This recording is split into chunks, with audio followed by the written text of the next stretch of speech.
Edward Bloor was born on October 12, 1950. Having two jobs previous to writing, he was inspired by life experiences, now writing young adult novels. Being married only once, he has had two kids named Amanda and Spencer. Once being a best-selling book writer, Edward Bloor is surely an author to read. Edward Bloor's house in 1997.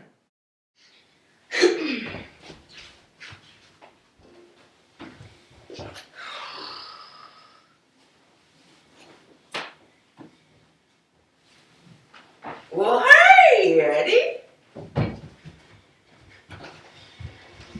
What's wrong? Boss says if I don't come up by a bestseller by Friday, I'm fired.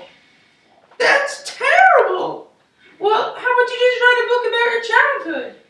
Yeah, well, I could write about all, the Italians, Germans, Polish, and Ukraine kids I played soccer with when I was a kid. Yeah, or you could write about the fun adventures of being a senior editor when you... No! There's no fun! It's paper after paper! Oh, Eddie! Alright, now what will my next book title be? Eeny, meeny, miny, moe, catch a tiger by the toe. If he hollers, let him go. My mother says to choose the very best one, and you are it. Wait, and I choose you. No, you. Yes, I got it. My next book will be called Tangerine. 15 years later, in 2012, at a fan book signing. Swag City alert. Yeah. Well, hey there, chap. You want me to sign this old book of yours? Yes, I do. I'm a huge fan of yours, and I'd like to have your autograph. Well, if you're such a huge fan, you think you'd like to hear a life story? Yeah, I think I have enough time. Splendid. Well, it all begins October 12th, 1950, the day I was born. Wow, Nito, you're quite the old geezer. Oh, yes, indeed. I had two parents, my father, Edward Williams, and my mother, Mary Bloor. Oh, wow. So, tell me more, Ed. Well, sorry, is that okay if I call you Ed? Yeah, sure. Call me whatever you like. Well, later in my life, I graduated Fordham University in 1973. That's when I earned my Bachelor of Arts.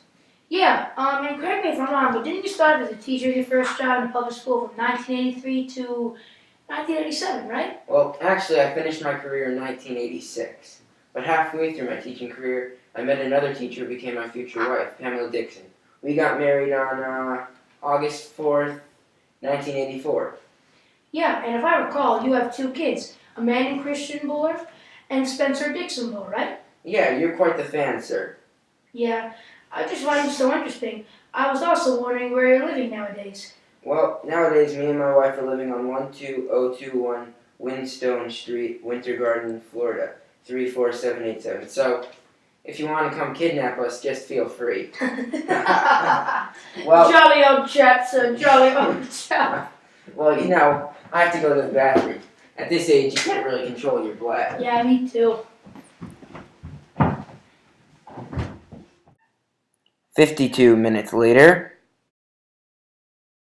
Nice to see you again, sir. Nice to see you again, too. Wasn't that so pretty nifty? If I do say so myself. Alright, so now what I came here for. What inspired you to be a writer? Well, back when I was a teacher, I was required to read a bunch of books, young adult books, for the kids. So that kind of motivated me to try and write some of my own books. So this is all leading up to you writing your bestseller, Tangerine, correct? Yeah, Tangerine is about a 7th grade boy who moves to Florida and is not allowed to play for a school team due to his eye vision. So what happens next is he tries to play on another school's team, and that just adds up the problems for him. It's a series of gripping climaxes and revelations that was published in 1997. Yeah, I've heard that some critics said it's a dark debut novel that proves Edward Bloor is a writer to read. And it also has won quite a few awards, correct? Yes, and to be exact, it was given the American Library Association Top 10 Books for 1998.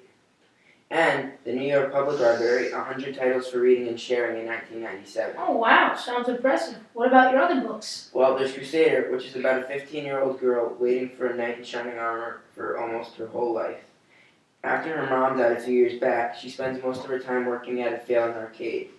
It was published in 1998 and was told to have situations and characters that are both intriguing and unsettling. That also won some awards like the New York Public Library Best Books for the Teen Age in 2000 and the Young Adults' Best Books of the Rest in 2000. Oh, wow, and then the book Storytime. Isn't that a social satire, black comedy, fantasy, humor, and also extreme situations novel?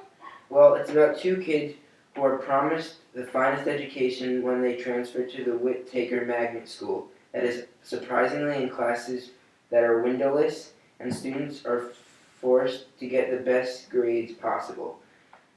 These were the three of my bestsellers. They were a great start for my career and led me to writing some other books called A Plague Year, London Calling, Taken, and a few more. Well, I guess I have some reading to do. Oh, and about the signing, I think I left my pen in the bathroom. Oh, you did, didn't you? 7 minutes later. Where is he? Oh, you're back. Oh, So you yeah. shaved. Yes, I did, and I found my pen in the stall I left it in. So let's get down to business. I remember listening to one of your adapted books, months ago, in fact. Yeah, I adapted Tangerine in 2001, along with... Storytime, London Calling, and Taken, 2005, 2006. Wow, you have some memory. Yeah, thank you. And would you mind if I asked you some questions? Oh, sure, that sounds great. I think we have some more than enough time. I always love to answer my fans' questions. Alright, so, what's a typical day of writing for you? Usually, I just sit down, think of a novel to write, some good ideas, and I mostly focus on writing books for young adults and kids. Well, Ed, you're quite the man, I must say. Oh, and please, don't forget to sign my book. Certainly. Oh.